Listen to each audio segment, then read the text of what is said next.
Hola, ¿qué tal? En este video resolveremos este ejercicio correspondiente al tema de suma de más de dos vectores concurrentes. Yo lo resolveré por el método analítico. Hay que recordar que también está el método gráfico, pero para efectos de este video solamente mostraré cómo resolverlo a través del método analítico. Lo primero que hay que hacer es encontrar los componentes de cada una de las velocidades o vectores involucrados. Es decir, en la velocidad 1 voy a encontrar la componente en X y la componente en Y.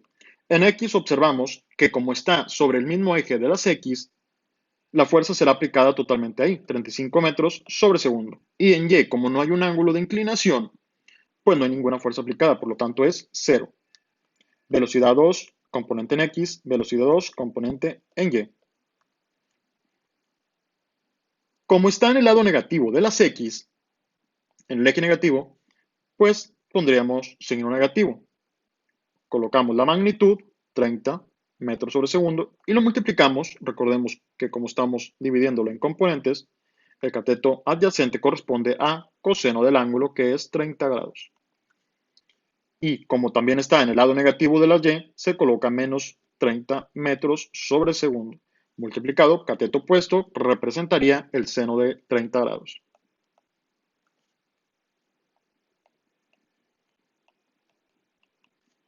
Y por último, la velocidad 3, componente en X y componente en Y.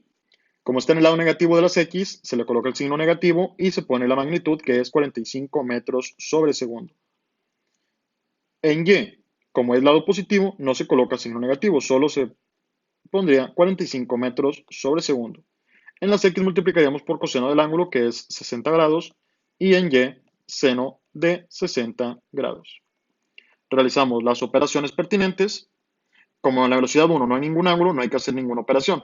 En la velocidad 2, menos 30 por coseno de 30 grados, me resulta menos 25.98 metros sobre segundo.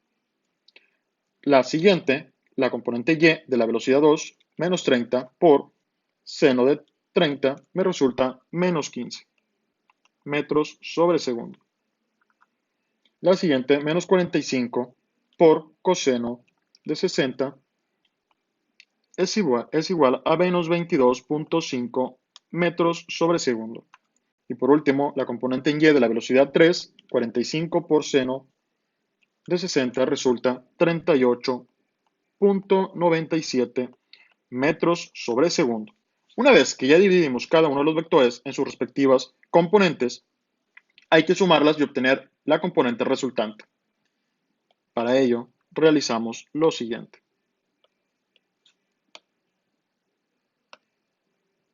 Sumamos componente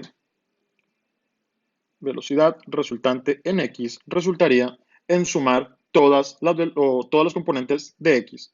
La primera sería 35 metros sobre segundo más menos 25.98 metros sobre segundo más menos 22.5 metros sobre segundo. Al realizar las operaciones, resultaría que es igual a 35 menos 25.98 menos 22.5. Esto es igual a menos 13.48 metros sobre segundo. Esa es la velocidad resultante en el componente X. Ahora, la velocidad resultante en Y es lo mismo, sumar todas las componentes de Y. La primera es 0 más menos 15 más 38.97 metros sobre segundo.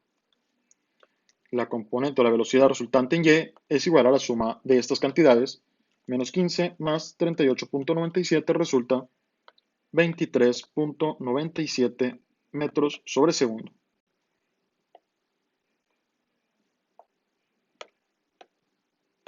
Habiendo simplificado todo nuestro o todas nuestras tres fuerzas en tan solo dos componentes, podemos realizarlo a través del teorema de Pitágoras. Pero antes de ello, voy a graficarlo en mi plano cartesiano para que observen qué es lo que vamos a calcular. Esta sería mi componente en Y, que representaría el lado positivo, que es de 23.97, y esta mi velocidad en X, menos 13.48 metros sobre segundo y esta sería velocidad en R de Y igual a 23.97 metros sobre segundo. Nos faltaría encontrar la resultante y su correspondiente ángulo.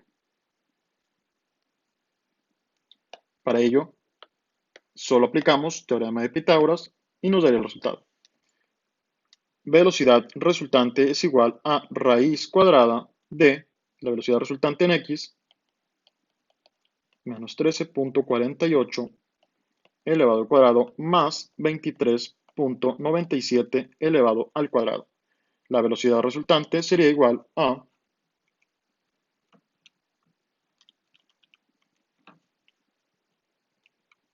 27.5 metros sobre segundo. Y el ángulo solamente aplicamos una razón trigonométrica que es la tangente del cateto opuesto, que en este caso sería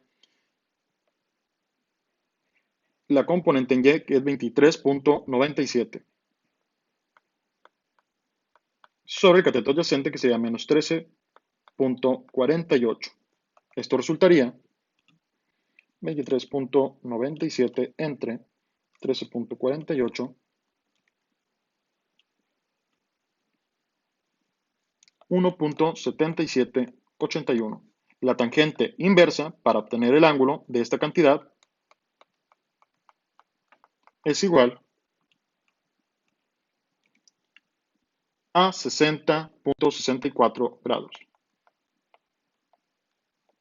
Esto sería el ángulo comprendido entre el vector y el eje negativo de las X. Si quisiéramos obtener el ángulo positivo con respecto al eje X, solo restamos 180 menos 60.64 y nos resultaría